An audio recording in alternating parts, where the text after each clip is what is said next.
నమస్తే అండి.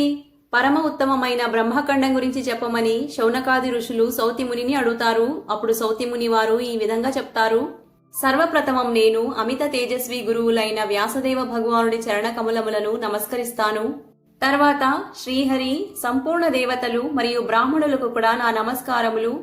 వ్యాస భగవానుడి ముఖం నుంచి నేను ఏదైతే సర్వోత్తమ బ్రహ్మఖండం గురించి విన్నానో అది అజ్ఞానాంధకారాన్ని నాశనం చేసేది మరియు జ్ఞాన మార్గాన్ని ప్రకాశితం చేసేది.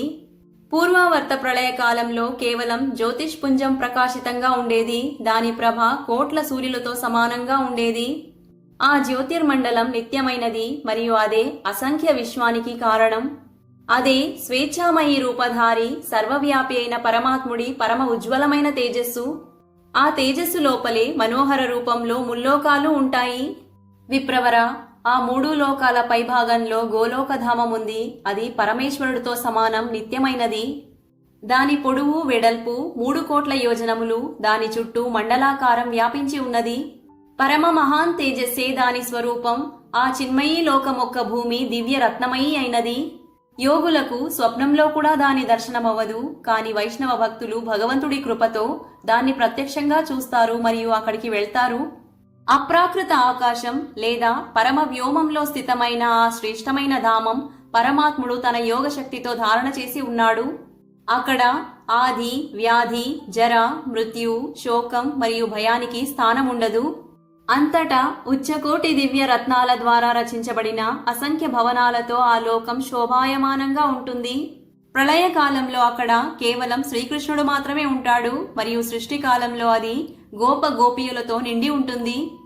గోలోకానికి కింద 50 కోట్ల యోజనాల దూరం దక్షిణ భాగంలో వైకుంఠలోకం ఉంటుంది మరియు వామ భాగంలో అంటే ఎడమ భాగంలో శివలోకం ఉంటుంది. ఈ 2 లోకాలు కూడా గోలోకానికి సమానం, పరమ మనోహరమైనవి.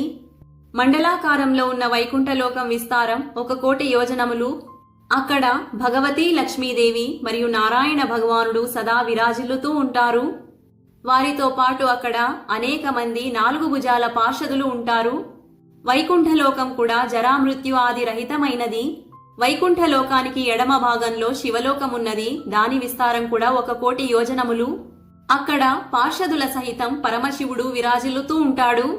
గోలోకం లోపల అత్యంత మనోహరమైన జ్యోతి ఉంటుంది. అది పరమ ఆహ్లాదకరం మరియు నిత్య పరమానంద ప్రాప్తికి కారణం.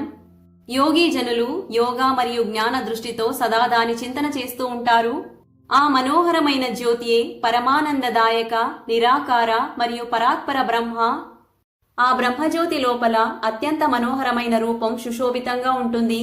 అది నూతన జలధరతో సమానం, శ్యామరంగులో ఉంటుంది. దాని విశాలమైన నేత్రములు ఎర్రటి కమలంతో సమానం కనపడుతూ ఉంటాయి.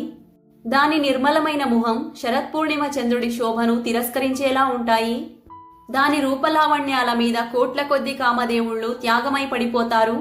ఆ మనోహరమైన రూపం వివిధ లీలల ధామం. దానికి 2 భుజములు. ఒక చేతిలో మురళి సుశోభితంగా ఉంటుంది. అధరం మీద చిరునవ్వు ఆడుతూ ఉంటుంది. దాని శ్రీయంగం దివ్యమైన పట్టు పీతాంబరంతో కప్పి ఉంటుంది. అందమైన రత్నమయీ ఆభూషణాల సముదాయమే దాని అలంకారం. అది భక్తవత్సలం.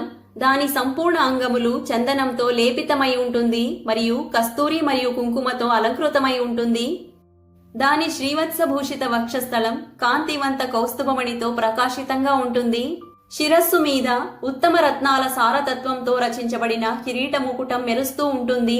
ఆ శ్యామసుందర పురుషుడు రత్నమయీ సింహాసనం మీద ఆసీనుడై ఉంటాడు మరియు అజానులంబిని వనమాల వారి శోభను పెంపొందిస్తూ ఉంటుంది. వారిని పరబ్రహ్మ పరమాత్మ మరియు సనాతన భగవానుడు అని అంటారు. ఆ భగవానుడే స్వేచ్ఛామయీ రూపధారి, అందరి ఆది కారణం, సర్వాధార మరియు పరాత్పర పరమాత్ముడు. వారు నిత్యం కిశోరావస్థలో ఉంటారు. వారు సదా గోపవేష ధారణ చేసుకుని ఉంటారు. కోట్ల కొద్దీ పూర్ణ చంద్రుల శోభతో సంపన్నులు మరియు వారి భక్తులను అనుగ్రహించేందుకు సదా వ్యాకులంగా ఉంటారు. వారే నిరీహ, నిర్వికార, పరిపూర్ణతమ మరియు సర్వవ్యాపి పరమాత్ములు. మరియు వారే రాసమండలంలో విరాజిల్లుతూ ఉన్న శాంతచిత్త పరమ మనోహరమైన రాసేశ్వరులు. వారే మంగళకారి, మంగళయోగ్య, మంగళమయ మరియు మంగళదాతులు. వారే పరమానందానికి బీజం, సత్యం, అక్షర మరియు అవినాశి. వారే సంపూర్ణ సిద్ధుల స్వామి, సర్వసిద్ధి స్వరూప మరియు సిద్ధిదాత. ప్రకృతి నుంచి పర, ఈశ్వర, నిర్గుణ, నిత్య విగ్రహ, ఆది పురుష మరియు అవ్యక్త.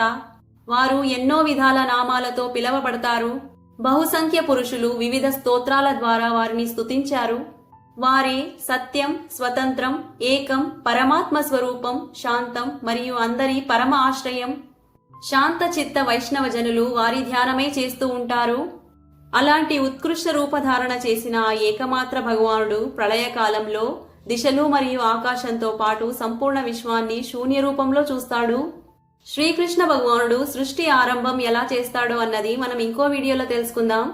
ఈ వీడియో కనుక నచ్చినట్టయితే లైక్ చేసి షేర్ అండ్ సబ్స్క్రైబ్ చేసుకోండి. శ్రీమాత్రే నమః.